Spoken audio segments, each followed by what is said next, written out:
Welcome back दोस्तों another video में। तो आज के इस वीडियो में हम रिवाइज करने जा रहे हैं क्योंकि आप लोगों के बहुत से कमेंट आ रहे थे कि आप बोर्ड पे पढ़ाइए। तो लीजिए फाइनली हम बोर्ड पे पढ़ाने जा रहे हैं।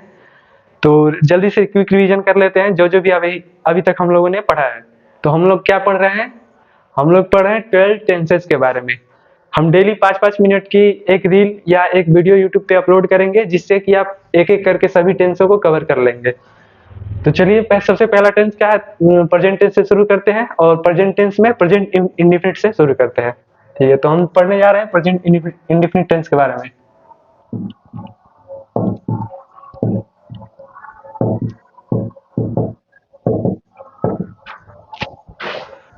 तो present indefinite tense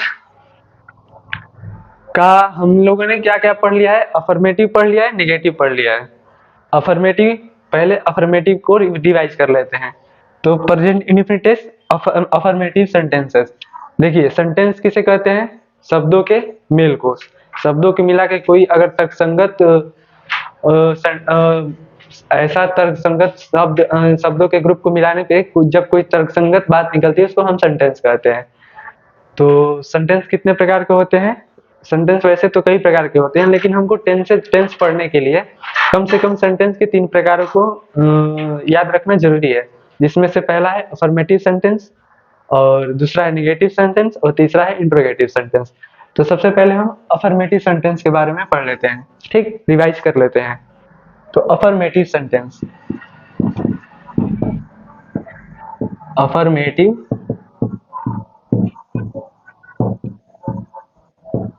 affirmative sentences. देखिए अफर्मेटिव सेंटेंसेस में इसको बनाने के लिए पहले तो हम कैसे पहचानेंगे कि जो वाक्य हम बोल रहे हैं या किसी के द्वारा बोला जा रहा है वो प्रेजेंट इंडेफिनिट टेंस का है और उसका अफर्मेटिव है। अफर्मेटिव का मतलब इसमें ना तो नेगेटिव वर्ड रहेंगे, ना तो नकारात्मक शब्द रहेंगे और न ही प्रश्नवाचक शब्द रहेंगे। नकारात्मक शब्द जैसे नहीं, ना, ये सब नहीं रहेंगे इसमें, और प्रश्नवाचक शब्द जैसे क्यों, कब, कहाँ, कैसे, ये सब भी नहीं रहेंगे। तो जैसे देखिए प्रेजेंट इंडेफिनिट टेंस के सेंटेंस को पहचानने के लिए हमको क्या करना पड़ता है? उसके वाक्य के अंत में देखेंगे तो देखिए किसी भी सेंटेंस के वाक्य के अंत में, मतलब किसी भी सेंटेंस के अंत में अगर ता है, ती है, ते है इत्यादि शब्द आते हैं तो वो जो टेंस होता है, वो जो सेंटेंस होता है, वाक्य होता है, वो प्रेजेंट इंडेफिनिट टेंस का होता है। जैसे कि एग्जांपल, राम खाता है।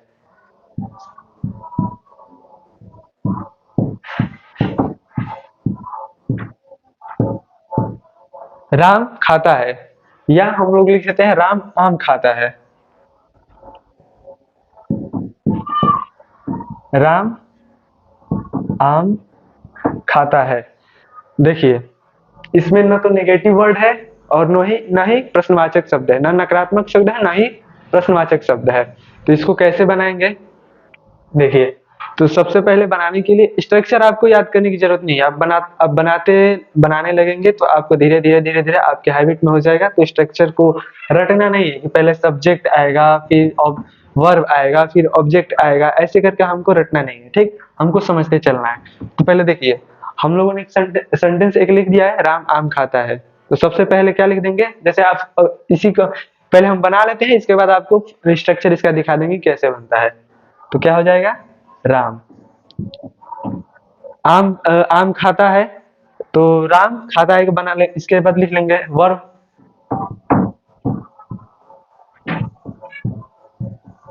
मैंगो। तो देखिए ये बन गया, राम आम खाता है तो राम इट्स मैंगो।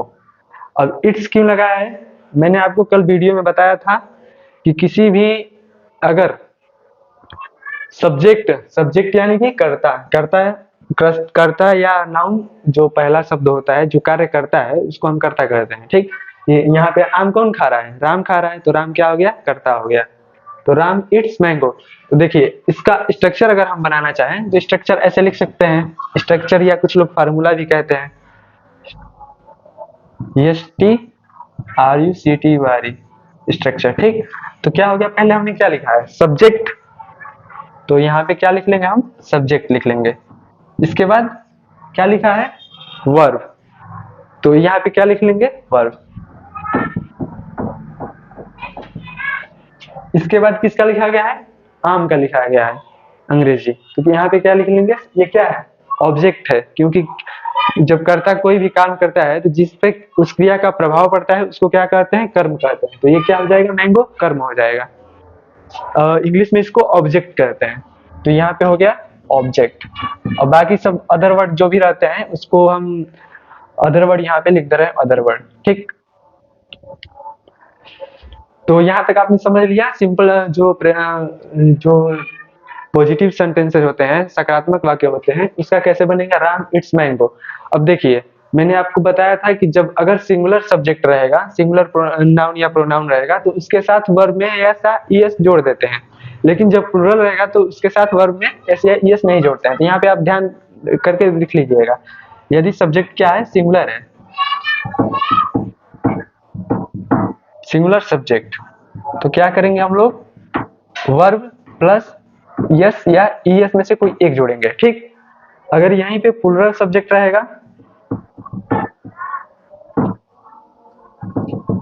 तो प्लूरल सब्जेक्ट के लिए क्या हम करेंगे, वर्ब के साथ यस या ईएस नहीं लगाना है, केवल वर्ब लिख देंगे, ठीक। तो यहाँ पे क्या है, यहाँ पे सिंगुलर सब्जेक्ट है राम, तो इसके साथ यस या ईएस हमने जोड़ा है। कुछ और एग्जांपल ले लेते हैं, जैसे कि आप बताइए अब हमको, सीता खाना बनाती है, इसका क्या होगा, तो इसका हो जाएगा, देखिए सीता खाना बनाती है, तो सीता खाना बनाती है। तो इसके थ्रू अगर हम बनाना चाहें तो क्या होगा, देखिए पहले सब्जेक्ट, तो सब्जेक्ट कौन है इसमें, सीता, तो पहले क्या लिखेंगे, इसके हिसाब से स्ट्रक्चर जो है आपका फार्मूला जो है इसके हिसाब से क्या लिखेंगे, पहले सीता लिख देंगे, तो सीता, इसके बाद क्या लिखा गया है बताइए, वर्ब लिखा गया है, यहाँ पे ध्यान दीजिए, वर्ब हो गया। तो सीता क्या क्या बना रही है, क्या कर रही है, बना रही है, क्या बना रही है, खाना। तो खाना बनाने के लिए हम क्या, कौन सा वर्ब के लिए कौन सा वर्ड यूज करते हैं, कुक यूज करते हैं। तो यहाँ पे हो जाएगा सीता,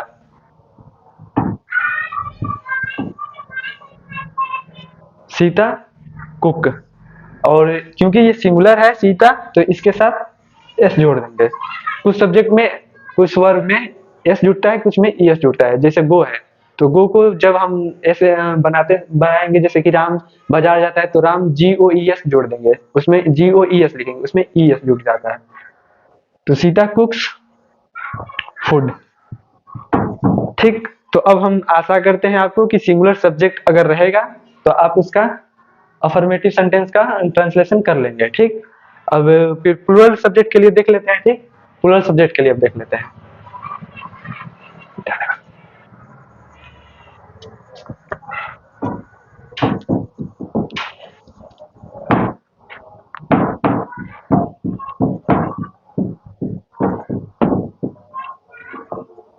देखिए इसी को हम प्लूरल सब्जेक्ट के थ्रू कर लेते हैं, ठीक।